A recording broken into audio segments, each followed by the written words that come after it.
আল্লাহ তাআলা উত্তম পরিকল্পনাকারী। ইসরায়েল চেয়েছিল ফিলিস্তিনটা এই বিশ্বের বুক থেকে মুছে দিতে, কিন্তু দেখেন আজ পুরো বিশ্বই একটা ফিলিস্তিন।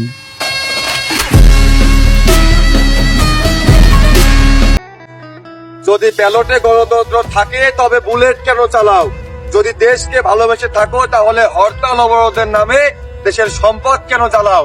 আমি কোন রাজনৈতিক দলের পক্ষে বা বিপক্ষে বলতে চাই না, শুধুমাত্র সাধারণ মানুষকে সচেতন করতে চাই।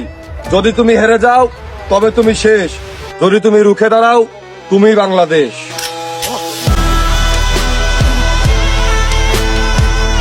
হ্যালো গাইস, কি অবস্থা তোমাদের? আশা করি সবাই ভালো আছো। তো ভিডিও টাইটেল আর থাম্বনেল থেকে তো অনেক কিছুই বুঝে গেছো যে ভিডিওটা কি নিয়ে হতে চলছে। হ্যাঁ গাইস, আজকে এই ভিডিওতে তোমাদেরকে দেখানো হবে Omar versus this is local hero.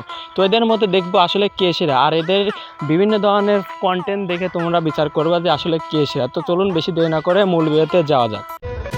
2-4 মেনে চলে বলে যে সবাই সহ্য করবে, ব্যাপারটা এরকম না। যদি ভেবে থাকো তুমি বিশাল কিছু, কোনো কাজেই হারোনি, তুমি জাস্ট বাতাস খেয়েছো, ঝড়ের কবলে পড়নি। এরকম লোক আমাদের আশেপাশে অভাব নেই। ভাগ্য ভালো পাপের কোনো গন্ধ নাই।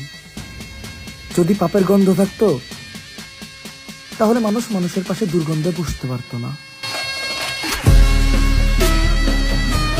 ভাই, আমার মনে হয় না পৃথিবীতে কোনো ব্যক্তি পাপ ছাড়া আছে।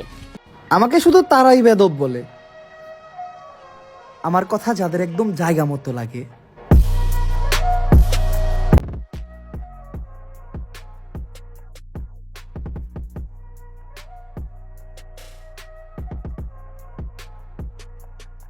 ভাই, ওমর ভাইকে তো আমার ব্যক্তিগতভাবে অনেক অনেক অনেক ভালো লাগে, কারণ তিনি এমন এমন কিছু কথা বলে যেগুলো কিনা কিছু মানুষের গায়ে যা লাগে। এর কারণে তো আমার কাছে ওমর ভাইকে অনেক অনেক ভালো লাগে। তো আপনার কাছে কেমন লাগে তো অবশ্যই কমেন্টে জানাবেন। তো চলুন পরবর্তীতে কাবির ফয়সালের কিছু ভিডিও দেখে আসা যাক। যারা ছেড়ে গেছে ভাববেন মরে গেছে, আসলে ভুল মানুষদেরকে ভুলে যাওয়াই ভালো। আসলে ভাই কথা সত্য, ভুল মানুষদেরকে ভুলে যাওয়াই ভালো। যেখানে আমার অর্ধেক গোষ্ঠীর লোকের সাথে আমার সম্পর্ক নাই, সেখানে 2-4 চলে গেলে আমার কি আসে যায়?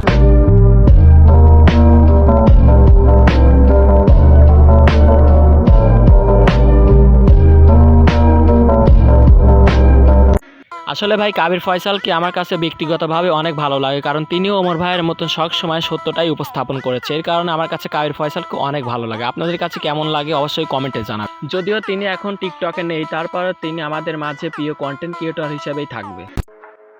মেয়েদের উদ্দেশ্যে বলি, শোনো, মানো আর না মানো, যে মেয়ের মা জননী অতিরিক্ত চালাক, সেই মেয়ের ঘর সংসারে পদে পদে তালাক।